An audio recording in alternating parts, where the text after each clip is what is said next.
Now it all started with this. The United States government has conspired against Politico. A shadowy cabal of politicians with nefarious interests to hurt the public have decided to put their ire on this innocent publication that has done absolutely nothing wrong. And now the press division is in lockstep, demanding that the public holds the politicians accountable. How can we allow the politicians to conspire so? To push this harmful and toxic information that poisons the minds of our children, that turns innocent citizens into terrorists. Why isn't Politico suing, though? Right? Like, I'm not there. I don't know what happened. I don't have access to the records, do you? I mean, maybe Politico is in the right, but why aren't they suing the White House? I mean, if that's the case, right? Like, this seems to be like a clear-cut slander case.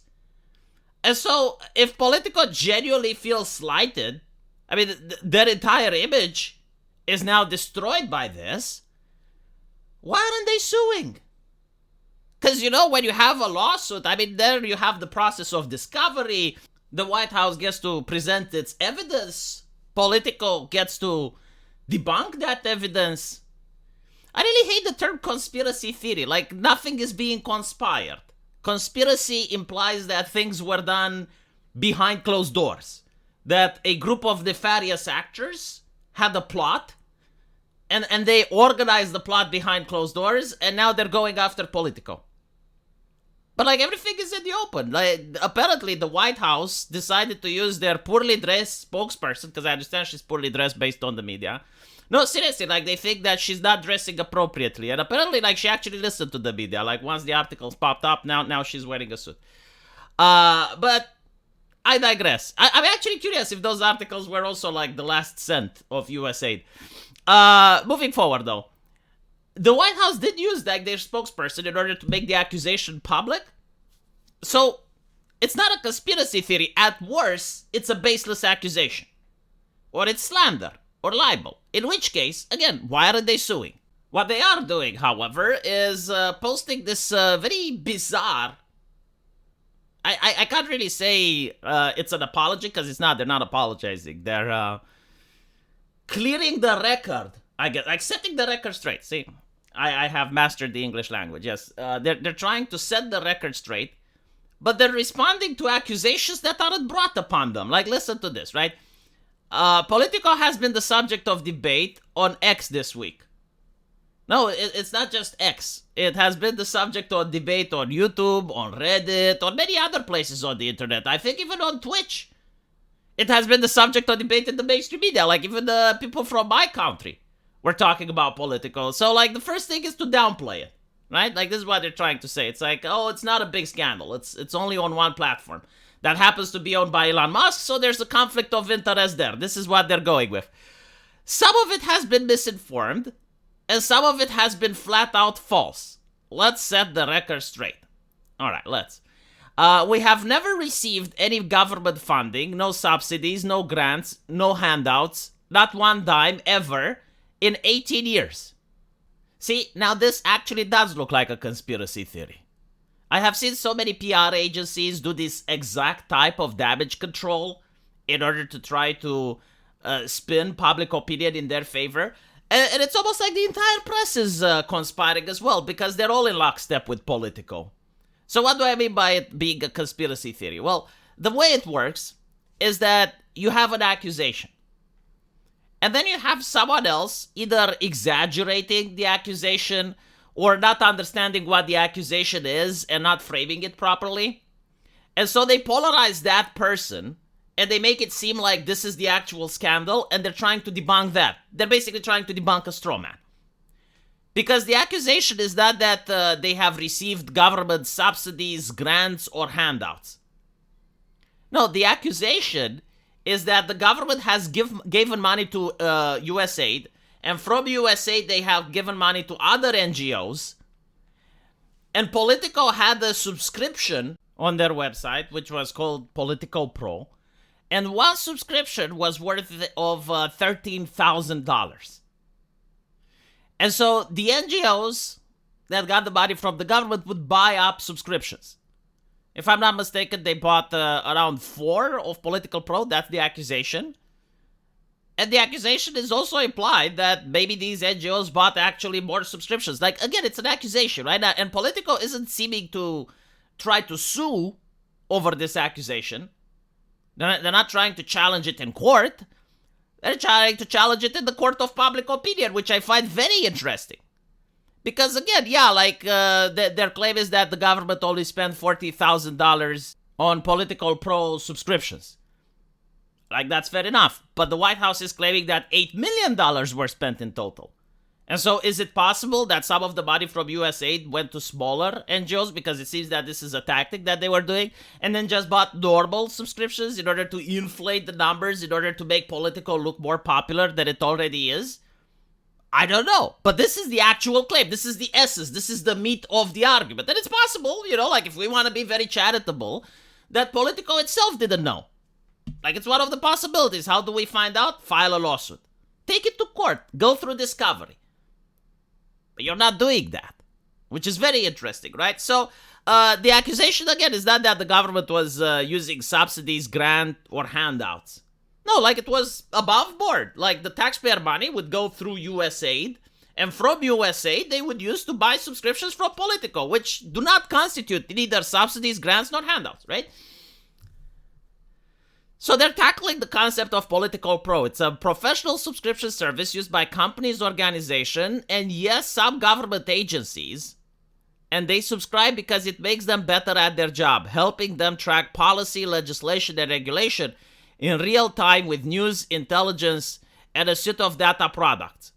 At its core, Political Pro is about transparency and about accountability, shining a light on the work of the agencies, regulators, and policymakers throughout our vast federal government. Businesses and entities within the government find it useful to navigate the chaotic regulatory and legislative landscape. It's that simple. No, actually, it's quite complex. Let's take a political commentator. Let's take myself.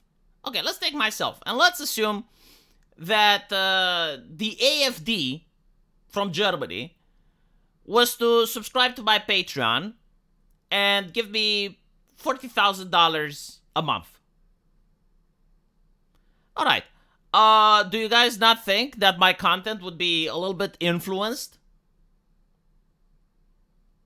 I mean, it's $40,000 a month, right? And I assume that even though my original content may align with a right-wing European party, like on certain topics we may find common ground, well, if you get $40,000 a month, you need to make sure that the alignment continues to happen.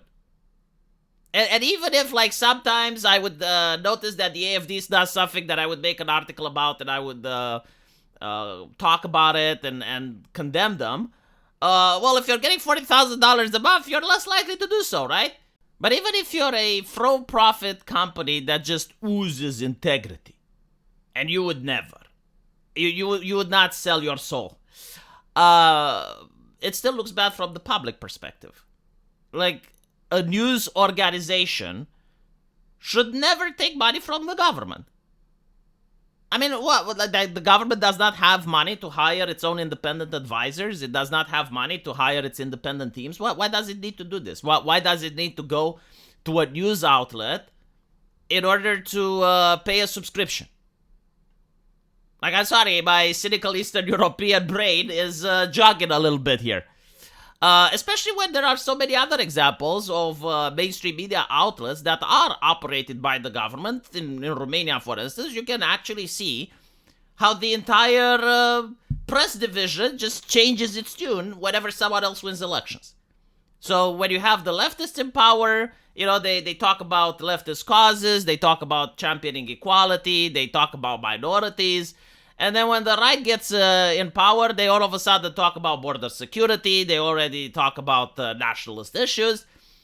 Like, this is the problem when you connect the press with the government. And so in this situation, it is above board. Like, no one is saying that the government was doing it illegally. Like, no one is saying that people should be arrested over this. But what people are saying is that there's a little bit of a conflict of interest when your press constantly reports on matters of politics, and you have so many articles condemning Trump and Trump supporters and attacking right-wingers. And then it turns out that they're getting like $40,000 in subscription from the government. Even if it's a small sum, it doesn't matter. It's the optics, right? Like the perception. And now the entire press is rallying to defend Politico. It's very interesting. I remember when Tim Pool, an independent content creator, was taking money from Russians, but like the intelligence agency said that he himself didn't know. But like the entire press just like steamrolled him over that. And I just find the lockstep interesting. It's almost like it's a conspiracy, right? Almost like they're conspiring to defend their own rather than investigate and get to the bottom of the issue. Because right now, yeah, it's a he said, she said story. The White House is saying they took $8 million. They're saying that, no, actually, we just had like a couple of pro subscriptions and maybe it's $50,000 at best. All right, like, well, what is the investigation then? Why isn't the press, like pressuring the White House and being like, okay, well, you guys said 8 million. They said it's less. Where is the truth? And if the White House is lying or misinformed, then they should apologize. If Politico is lying, then they should be held accountable. That's how a democracy would actually function if they had a free press.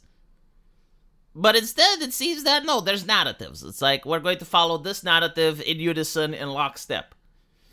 Very interesting. What is interesting, though, is that if USAID has been turned off, we get to see the damage. Maybe it's not with Politico. Probably not. But, like, I'm actually curious to see the type of articles that will appear, not now, but, like, in 1 year from now. If any publications will be struggling with finding money and staying afloat. Because I have a feeling that a lot of this cash wasn't given by USAID directly. Like, from what I've looked into, their modus operandi was to use the money in order to fund smaller NGOs. And those smaller NGOs would then either, like, have, like, other smaller NGOs, or they themselves would do the funding. And some of the funding, yeah, like, it definitely can be done by purchasing subscriptions. There are a lot of ways where you can legalize corruption. In the sense that it's very difficult to prove, or it's actually legal, but it's immoral. Like, for instance, if you want a public speaker, right? You want a public speaker or an expert to be on your side. So, like, during the pandemic, you need an expert to start addressing the public and saying the correct things, right? Well, you just happen to go on Amazon and you see that the expert has a book, and you tell the expert to increase the price of the book, or maybe not even that, but you just happen to buy like 10,000 copies of it. And that's like a legal way. Like, well, you really like the book, you want to donate it to some libraries, and maybe you even do, right? Like, maybe you even do donate the book to some libraries and stuff. But that's like a legalized way of doing corruption, because it's not illegal to buy 10,000 copies of the book. It's not illegal for the expert to have a speech. And if an NGO happens to buy it, well, it's not the government that does it. And then when you look where the NGO is getting money from, it's from another NGO. And when you look where that is getting money, it's from USAID. And when you look, oh, there is the taxpayer. But like, the money went through so many levels and layers that now it's like, well, it's not coming from the government. It's coming from an NGO. They're non-governmental, right? It's in the name. This is how the soft power used to operate up until now. I'm curious if some things will change. It's possible that the Trump administration will install its own network because, like, things come and go, but the grift is eternal. Like, they're politicians as well. They're career politicians. They need to enrich themselves as well. So I'm pretty sure they will have their own grifts. I'm actually curious if they're going to copy the left type of grifts, because during the Bush era, like, the Bushes had their own grifts. So the grift needs to flow, but apparently right now they're a little bit vindictive to the way that left has done business. Let me know what you think, and I'll see you guys in the comment section. Take care.